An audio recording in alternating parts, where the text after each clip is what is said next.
ऐतिहासिक, अद्भुत, अकल्पनीय, अभूतपूर्व, अविस्मरणीय ऐसी भारी भरकम शब्द भी उस छवि के सामने छोटे पड़ जाते हैं जो आज भारत की पूरी दुनिया में नजर आ रही है। और इस महान विजय में सबसे बड़ा रोल प्रधानमंत्री नरेंद्र मोदी का है। प्रधानमंत्री नरेंद्र मोदी ने अर्जुन की तरह G20 के हर उस टारगेट पर निशाना साध दिया जिसका प्लान तैयार किया गया था। भारत ने न सिर्फ राजनीतिक कूटनीतिक विजय हासिल की बल्कि भारत का सांस्कृतिक वैभव भी G20 में नजर आया है। आज हम G20 की ये पूरी कामयाबी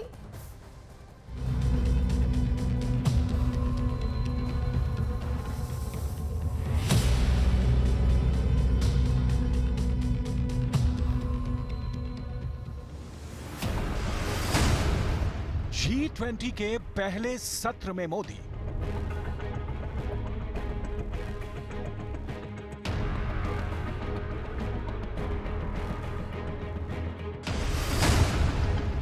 G20 के दूसरे सत्र में Modi,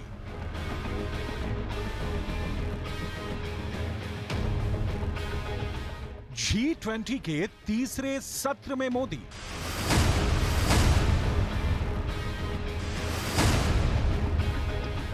one man three show. हर शो में छाए सिर्फ मोदी ही मोदी। दिल्ली में ऐतिहासिक G20 भारत की कूटनीति का विश्व रूप है। इंडियन डिप्लोमेसी ने सफलता का जो शीर्ष बिंदु छुआ है वो दिल्ली की G20 है। पूरी दुनिया ने मोदी का ये वन मैन थ्री शो देखा है। इंटरनेशनल न्यूज़पेपर्स भारत, मोदी और G20 की सुर्खियों से भरे हुए हैं। और भारत ने जिस अंदाज में खुद को एक पावरफुल नेशन की तरह पेश किया है, जिस तरह से अपने दुश्मनों को जवाब दिया है, वो काबिले तारीफ है। ना भूतो ना भविष्यति। इस G20 को दुनिया के इतिहास में ना सिर्फ याद किया जाएगा बल्कि दुनिया के सबसे लोकप्रिय नेता के तौर पर प्रधानमंत्री मोदी की कूटनीतिक कामयाबी के तौर पर भी इस G20 समिट को दर्ज किया जाएगा। लेकिन आखिर क्यों पूरी दुनिया G20 समिट की सफलता से अभिभूत नजर आ रही है? आखिर कैसे पीएम नरेंद्र मोदी ने चीन की उस तिगड़म को पूरी तरीके से मात दे दिया जिसे तैयार करने के लिए शी जिनपिंग और उनकी टीम ने काफी दिमाग लगाया था। एक तरफ शी जिनपिंग G20 में नहीं आए, लेकिन दूसरी तरफ शी जिनपिंग अरब देशों के नेताओं से मुलाकात करते रहे हैं और इन देशों के भी दौरे करते रहे हैं। चीन के राष्ट्रपति शी जिनपिंग अरब देशों को मिलाकर रूस और नॉर्थ कोरिया के साथ एक ध्रुव बनाना चाह रहे थे और अरब देशों को साथ जोड़कर अपनी अलग खिचड़ी पकाना चाह रहे थे, या यूं कहें कि अलग गुट बनाना चाह रहे थे। और इसी क्रम में शी जिनपिंग ने ईरान और सऊदी अरब की दोस्ती भी करवाने में अहम भूमिका निभाई थी। लेकिन शी जिनपिंग की ये सारी कूटनीतिक जद्दोजहद अब दम तोड़ रही है, क्योंकि भारत जो इंटरनेशनल कॉरिडोर बना रहा है वो सीधे दुबई से जाकर जुड़ रहा है। आखिर मोदी की डिप्लोमेसी ने ये कैसे किया, आपको आगे बताएंगे। साथ ही ये भी बताएंगे कि कच्चा तेल बेचने वाले देशों के संगठन ओपेक को काउंटर करने के लिए कैसे प्रधानमंत्री मोदी ने बायोफ्यूल्स अलायंस बनाने में भी महत्वपूर्ण योगदान दिया है। एक नहीं, कई महत्वपूर्ण फैसलों के लिए दिल्ली की इस कूटनीतिक विजय को जाना जाएगा। लेकिन सबसे पहले हम बात करेंगे यूक्रेन की, क्योंकि यूक्रेन युद्ध का मुद्दा लगातार G20 के घोषणा पत्र पर काला साया बना हुआ था। मोदी ने ऐसा कूटनीतिक गेम खेला कि ज़ेलेंस्की भी खुश हैं, पुतिन भी खुश हैं और बाइडेन भी खुश हैं।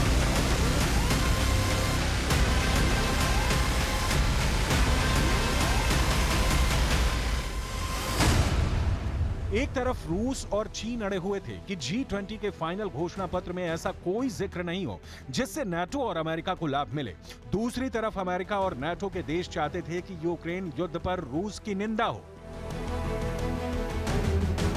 लेकिन यहीं पर प्रधानमंत्री नरेंद्र मोदी की कूटनीति का पर्सनल टच काम आया। कैसे मोदी ने सारे कयासों को गलत ठहराते हुए सभी देशों के बीच सहमति स्थापित की और संतुलन बनाया, हम आपको बाद में बताएंगे। लेकिन सबसे पहले सुनिए प्रधानमंत्री मोदी का ये बयान।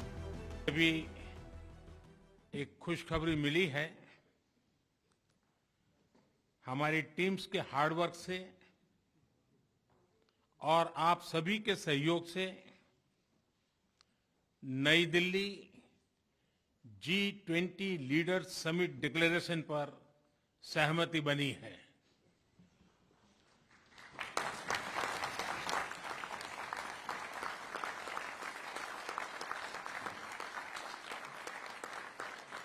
मेरा प्रस्ताव है कि इस लीडर्स डिक्लेरेशन को भी एडॉप्ट किया जाए।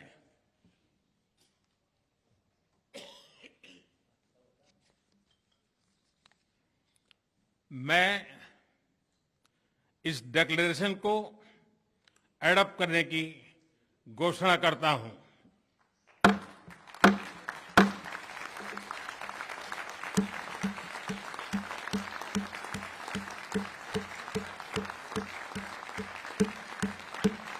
शुक्रवार की देर रात तक दूर दूर तक आसार नहीं थे कि नई दिल्ली घोषणा पत्र पर आम सहमति बन जाएगी, लेकिन भारत की कूटनीतिक कवायद रंग लाई और एक दिन पहले तक असंभव सी दिख रही आम सहमति में बदल गई। शनिवार को शिखर सम्मेलन के पहले दिन प्रधानमंत्री नरेंद्र मोदी ने यह घोषणा कर दी कि G20 नेताओं के घोषणा पत्र को सर्वसम्मति से अपना लिया गया है। उनकी इस घोषणा से दुनिया हैरान हो गई, क्योंकि रूस, चीन और पश्चिमी देशों ने संकेत दिया था कि वो यूक्रेन संकट पर अपने अपने रुख से पीछे नहीं हटेंगे। लेकिन ये कैसे हुआ, इसके पीछे की इनसाइड स्टोरी बहुत दिलचस्प है। ये तो आपको आगे बताएंगे ही, लेकिन सबसे पहले ये देखिए कि मोदी ने ऐसा क्या किया जिससे पुतिन बहुत खुश होंगे। दरअसल G20 के बाली लीडर्स डिक्लेरेशन में कहा गया था कि G20 यूक्रेन के खिलाफ रूस की आक्रामकता की कड़े शब्दों में निंदा करता है और यूक्रेन के क्षेत्र से उसकी पूर्ण और बिना शर्त वापसी की मांग करता है। इसमें यह भी लिखा गया था कि ज्यादातर सदस्यों ने यूक्रेन में युद्ध की कड़ी निंदा की। लेकिन दिल्ली डिक्लेरेशन में फर्क यह था कि इसमें कहीं भी रूस ने यूक्रेन पर आक्रमण किया, यह वाक्य इस्तेमाल नहीं हुआ। इस तरह भारत के कूटनीतिज्ञों ने पहले ही रूस को आसानी से साध लिया, लेकिन अब अमेरिका और नाटो के उन देशों को सहमत करना जरूरी था जो G20 का हिस्सा थे। 3 से 6 सितंबर को हरियाणा में G20 देशों की शेरपा मीट हुई थी। इस बैठक में सदस्य देशों की शेरपाओं के बीच यूक्रेन युद्ध को लेकर कई सारे मतभेद सामने आए थे, जिसके बाद भारतीय अधिकारियों ने दिल्ली लौटकर यूक्रेन युद्ध पर एक पैराग्राफ तैयार किया गया, जिस पर सभी सदस्य देशों की राय ली गई थी। विदेश मंत्री जयशंकर और भारत के डिप्लोमेट्स की तरफ से यह दलील दी गई कि यूक्रेन युद्ध को सिर्फ एक मुद्दे के रूप में नहीं देखना चाहिए, क्योंकि इसके कारण और महत्वपूर्ण मुद्दों पर भी सहमति नहीं बन पा रही है। लेकिन नाटो के देश इस बात को आसानी से मानने के लिए तैयार नहीं थे। America, Britain, Germany, Italy, Japan और स्पेन के प्रतिनिधियों की तरफ से एक स्वर में यूक्रेन पर हमला करने का आरोप रूस पर लगाया गया था और अन्न और ऊर्जा उत्पादन की कमी के लिए रूस को जिम्मेदार ठहराया जा रहा था। ब्रिटेन के प्रधानमंत्री ऋषि सुनक की तरफ से यह कहा गया कि यूक्रेन को न्याय दिलवाना G20 के लिए सबसे बड़ी जिम्मेदारी है। जो बाइडेन ने यह दलील दी कि रूस ने अस्पतालों, मैदानों, गोदामों पर बमबारी की है और रूस यूक्रेन युद्ध आज ही खत्म होना चाहिए। जापान के प्रधानमंत्री किशिदा की तरफ से कहा गया कि रूस का परमाणु हमले की धमकी देना गलत है। सूत्रों के मुताबिक जब भारत को ऐसा लगा कि बात नहीं बन पा रही है, तो प्रधानमंत्री नरेंद्र मोदी के निर्देश पर टीम भारत के अधिकारियों ने बाकी देशों को समझाना शुरू किया कि G20 एक इकोनॉमिक फोरम है, न कि यूक्रेन जैसे युद्ध सुलझाने का मंच। इसके बाद भारत की दलील पर इंडोनेशिया, ब्राजील और दक्षिण अफ्रीका ने पुरजोर समर्थन किया और फिर जाकर बाकी देश भी संयुक्त घोषणा पत्र पर राजी हुए। मोदी ने शनिवार को कई बार जटिल मुद्दों को सुलझाने के लिए अन्य देशों के नेताओं से अपने व्यक्तिगत रिश्तों का भी इस्तेमाल किया, जिसके कारण सहमति बन गई। यूक्रेन युद्ध को लेकर जिस तरह लगातार परमाणु हमले की धमकियां दी जा रही थीं, ये भी G20 में एक बड़ा मुद्दा बन गया था, लेकिन भारत ने इस मुद्दे पर सभी देशों को एकमत किया। घोषणा पत्र में कहा गया कि परमाणु हथियारों के इस्तेमाल की धमकी देना अस्वीकार्य है।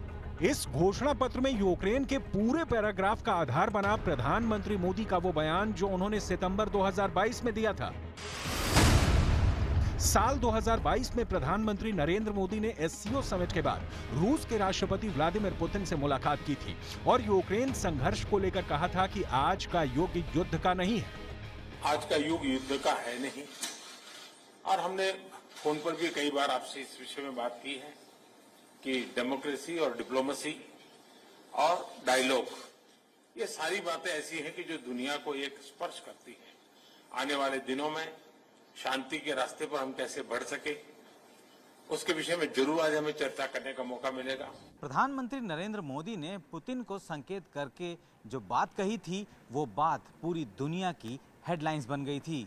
दुनिया का कोई भी ऐसा बड़ा अखबार नहीं रहा होगा जिसने प्रधानमंत्री के इस बयान को प्रकाशित ना किया हो और यूक्रेन युद्ध पर भारत के स्टैंड की तारीफ ना की हो। राजघाट में महात्मा गांधी की समाधि स्थल पर भी G20 के देशों के राष्ट्राध्यक्ष पहुंचे। इसमें तुर्की के राष्ट्रपति तैयब एर्दोगान भी शामिल थे, जो सिर्फ इस्लामिक देश होने की वजह से पाकिस्तान का समर्थन कर रहे हैं। प्रधानमंत्री मोदी ने न सिर्फ तैयब एर्दोगान को खादी भेंट की, बल्कि उनको ये भी समझाया कि आखिर सत्य और अहिंसा के सिद्धांत क्या होते हैं और कैसे गांधी के विचार विश्व की शांति के लिए आवश्यक है। महात्मा गांधी के भजन के बीच सभी ने बापू को श्रद्धांजलि भी दी।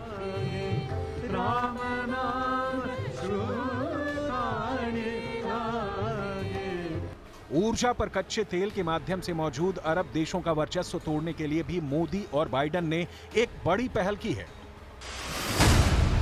प्रधानमंत्री नरेंद्र मोदी ने वैश्विक जैव ईंधन गठबंधन की शुरुआत की घोषणा की। अब तक कुल 19 देश और 12 अंतर्राष्ट्रीय संगठन गठबंधन में शामिल होने के लिए सहमत हुए हैं, जिनमें G20 के सदस्य और गैर सदस्य देश दोनों शामिल हैं। भारत, ब्राजील और अमेरिका गठबंधन के संस्थापक सदस्य हैं। प्रधानमंत्री ने G20 शिखर सम्मेलन के पहले सत्र को संबोधित करते हुए कहा, आज समय की मांग है कि ईंधन के क्षेत्र में सभी देश मिलकर काम करें। मेरे मित्र राष्ट्रपति बाइडेन के साथ इस इवेंट को को-चेयर करते हुए मुझे हार्दिक खुशी हो रही है। आज हम सब ने एक महत्वपूर्ण और ऐतिहासिक समझौता संपन्न होते हुए देखा है। आने वाले समय में यह भारत, पश्चिम एशिया और यूरोप के बीच इकोनॉमिक इंटीग्रेशन का प्रभावी माध्यम होगा। यह पूरे विश्व में कनेक्टिविटी और विकास को सस्टेनेबल दिशा प्रदान करेगा।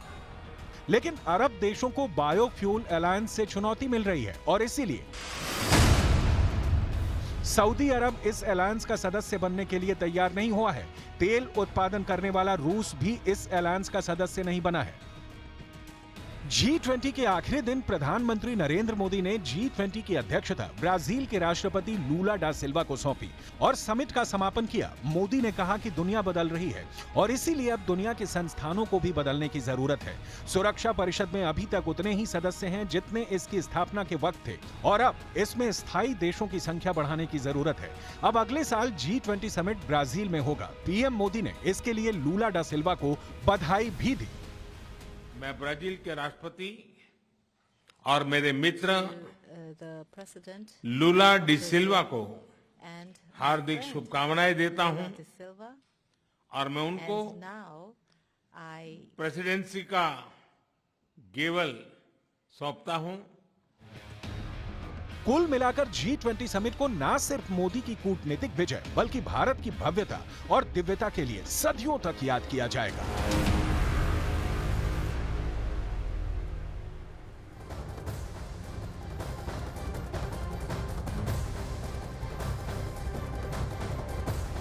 दिन की सबसे बड़ी खबर